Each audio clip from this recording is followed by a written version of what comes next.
India में reality shows हमेशा से ड्रामा, कंट्रोवर्सी और थोड़ा स्क्रिप्टेड मसाला लेकर आते रहे हैं, लेकिन इस बार जो हुआ उसने इंटरनेट का पूरा बैलेंस ही हिला दिया है।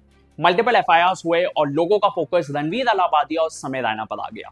पर सच तो यह है कि डिजिटल इंडिया का जो भयानक रूप आज हमें देखने को मिल रहा है उसमें रणवीर और समय छोटे मोटे अपराधी हैं। असली मुद्दा यह है कि इंडियाज गॉट वल्गैरिटी एक नया नॉर्म बन गया है। फ्रीडम ऑफ एक्सप्रेशन की आड़ में वल्गैरिटी को खुलेआम प्रमोट किया जा रहा है।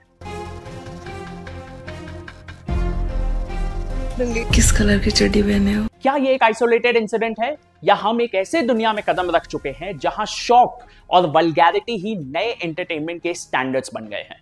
Would you rather watch your parents have every day for the rest of your life or would you join in once and stop it forever?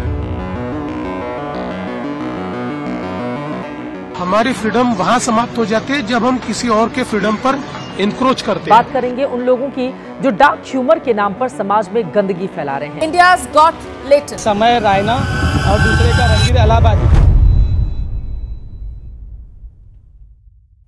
Instagram और ट्विटर पर आप सब कुछ देख रहे हैं।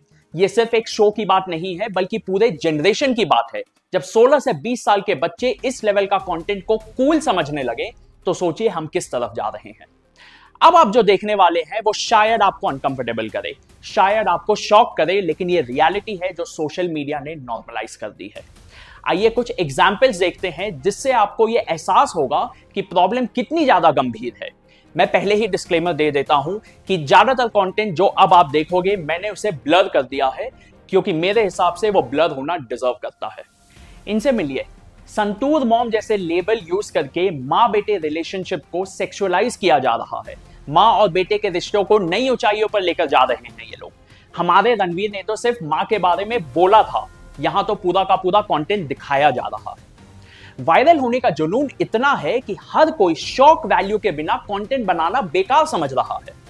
एक और प्रजाति है जो कि metro, local train, public spaces, कहीं भी ये सो कॉल्ड इन्फ्लुएंसर्स अपना नाच गाना, वल्गर डांस चालू कर देते हैं जैसे कि नेशनल टैलेंट कंपटीशन यहीं चल रहा हो। कुछ महान लोगों ने तो कुंभ मेला को भी नहीं छोड़ा इस वल्गर डिस्प्ले के लिए। कोलकाता से एक मॉडल सिर्फ टॉवल पहनकर इंडिया गेट के सामने डांस कर रही थी क्योंकि that's her bold way of representation. पर एक आम इंसान के लिए ये क्या था? फैमिली के साथ घूमने आए लोग शर्मिंदगी से नजर चुरा रहे थे। छोटी बच्चियां ये सब देख रही थी। क्या बस वायरल होने के लिए ये सब कुछ सही है? और भाई ये तो अपने आप में एक इंडस्ट्री बन चुका है। गेट रेडी विथ मी, जो एक फैशन कंटेंट फॉर्मेट से सॉफ्ट पॉर्न बन चुका है। क्लियरली सॉफ्ट पॉर्न ऑडियंस को सर्व किया जा रहा है और इस कंपटीशन में पार्ट लेने के लिए आपको अपने अंडरगारमेंट्स दिखाना मैंडेटरी है, वरना आप डिस्क्वालीफाई कर दिए जाओगे। इन सारे फॉर्मेट्स में एक कॉमन ट्रेट है, वल्गैरिटी, शॉक, सेक्सुअलाइजेशन। जितना शॉक, जितना डेयरिंग, जितना नंगापन, उतने व्यूज, उतने फॉलोअर्स और फिर पैसा ही पैसा होगा। इस सब का सबसे बड़ा असर हमारे बच्चों और यूथ पर हो रहा है। जब 13, 14, 15 साल के बच्चे अपना असली बचपन जीने की जगह इस टॉक्सिक डिजिटल कल्चर से इन्फ्लुएंस हो रहे हैं तो अगले 5, 10, 15 सालों में सोसाइटी किस दिशा में जाएगी ये आप गेस कर सकते हैं।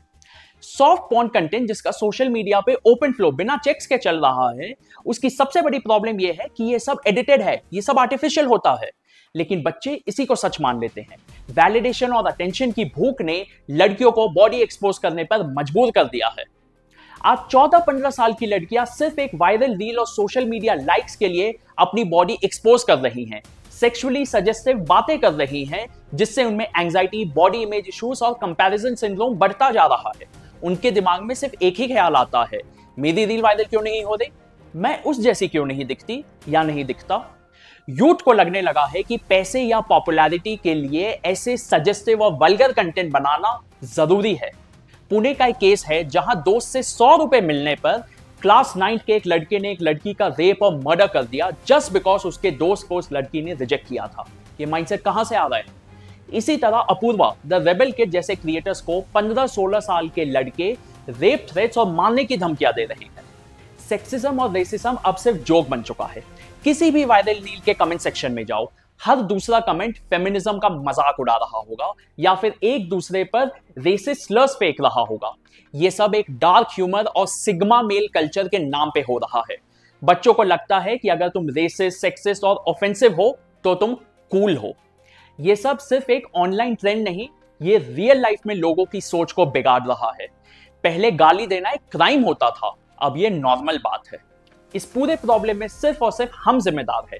हमने अपने बच्चों के हाथ में mobile phone with unlimited data दे रखा है, जिसने उनके दिमाग को खोखला बना दिया है। इसकी जिम्मेदारी हमें लेनी पड़ेगी। गलती हमारी है और इसका सॉल्यूशन भी हमें ही ढूंढना पड़ेगा। इंस्टाग्राम तो नहीं रुकने वाला। उल्टा वॉल स्ट्रीट जर्नल की रिपोर्ट यह बताती है कि इंस्टाग्राम की एल्गोरिथम आपको चाइल्ड सेक्सुअलाइजिंग रील्स ऑफर करती है, उसे प्रमोट करती है। कनाडा के सेंटर फॉर चाइल्ड प्रोटेक्शन ने भी यही पाया अपने स्टडीज में। तो अगर आपको लगता है कि इंस्टाग्राम में यह सब क्यों चलता रहता है, तो इसका जवाब है कि यह सब कुछ बाय डिजाइन है। उसका एल्गोरिथम इस वल्गैरिटी को प्रमोट करता है। सरकार कितना भी कोशिश कर ले, हमारे टीनेज बच्चे सॉफ्ट पॉर्न या पॉर्न एक्सेस कर ही लेंगे। कुछ नहीं मिला तो रेडिट पे there is everything available and there are hardly any rules. तुम गलत डेट ऑफ बर्थ डालो, लो बन गया तुम्हारा एडल्ट अकाउंट। ये सारे content teenagers and young adults consume कर रहे हैं 24/7।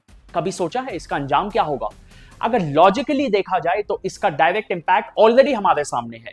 Rising mental health crisis, anxiety, depression, high blood pressure at young age, attention disorder, जिस वजह से पढ़ाई एकदम जीरो। बच्चे बॉडी इमेज क्राइसिस से जूझ रहे हैं क्योंकि वो अपने आप को इंस्टा पे चल रहे एआई मॉडल से कंपेयर कर रहे हैं। तो अब सवाल उठता है कि आखिर क्या किया जाए? सबसे पहले कंटेंट क्रिएटर्स को अपनी जिम्मेदारी समझनी होगी। सिर्फ पब्लिक आउटरेज होने के बाद ही माफी मांगना सॉल्यूशन नहीं है। अगर रणवीर और समय जैसे क्रिएटर्स पर एक्शन लिया जा रहा है, तो वही स्टैंडर्ड आज के सो कॉल्ड यूथ आइकन और इन्फ्लुएंसर्स पर भी लागू होना चाहिए। सारे प्लेटफॉर्म्स को स्ट्रिक्ट एज रेस्ट्रिक्शन और सेल्फ मॉडरेशन लाना होगा। दूसरा, बच्चों को एल्गोरिथम्स, फेक न्यूज और सोशल मीडिया के मैनिपुलेशन के बारे में सिखाना जरूरी है। उन्हें पता होना चाहिए कि वायरल होने के लिए क्या क्या टैक्टिक्स यूज किए जाते हैं और इससे कैसे बचा जाए। तीसरा, पेरेंट्स को अनलिमिटेड इंटरनेट एक्सेस देने से पहले सोचना होगा। बच्चों के स्क्रीन टाइम पर नजर रखो और उन्हें हेल्दी डिजिटल हैबिट्स सिखाओ। चौथा, आपके लाइफ में वैल्यू ऐड करने वाले क्रिएटर्स को फॉलो करिए, चाहे वो एजुकेशन, आर्ट या क्लीन एंटरटेनमेंट हो। चीप थ्रिल्स हमेशा शॉर्ट टर्म है। लॉन्ग टर्म ग्रोथ के लिए मीनिंगफुल कंटेंट जरूरी है। अब ये मत बोल देना कि सॉफ्ट पॉर्न आपके लिए बहुत वैल्यू एडिशन कर रहा है। मोस्ट इंपॉर्टेंटली, बहुत से लोग कंप्लेन करते हैं कि फीड में गंदा कंटेंट ही दिखता है। अरे तो नॉट इंटरेस्टेड या रिपोर्ट ऑप्शन यूज करो। एल्गोरिथम ऑटोमेटिकली आपको ऐसा कंटेंट दिखाना बंद कर देगा। देखिए, सोशल मीडिया एक पावरफुल टूल हो सकता है। एजुकेशन, एंटरटेनमेंट और इनोवेशन सब ला सकता है। पर अगर हम इसे फिल्ट और वल्गैरिटी से भर देंगे तो आज नहीं तो कल पूरी सोसाइटी को इसकी कीमत चुकानी पड़ेगी। आज के 16 से 20 साल के बच्चे हमारे फ्यूचर हैं। अगर वो अभी से अनएथिकल प्रैक्टिसेस और मीनिंगलेस शॉर्ट कंटेंट में फंस गए तो देश के डेवलपमेंट, कल्चर और मोरालिटी पर सीधा असर पड़ेगा। ये लड़ाई सिर्फ एक इन्फ्लुएंसर के खिलाफ नहीं है, ये हम सबके दिमाग की लड़ाई है। कौन हमें कंट्रोल कर रहा है, हमारी अपनी सोच या ये चीप थ्रिल्स के लिए बनाए गए कंटेंट? आज ही फैसला कीजिए। फिल्दी कंटेंट को इग्नोर करो, रिपोर्ट करो और अपने आप को और अपने परिवार को बचाओ। अगर अभी भी चुप रहे तो ये वल्गैरिटी में हमें डूबने से कोई नहीं रोक सकता। जय हिंद और डिजिटल इंडिया को बचाओ।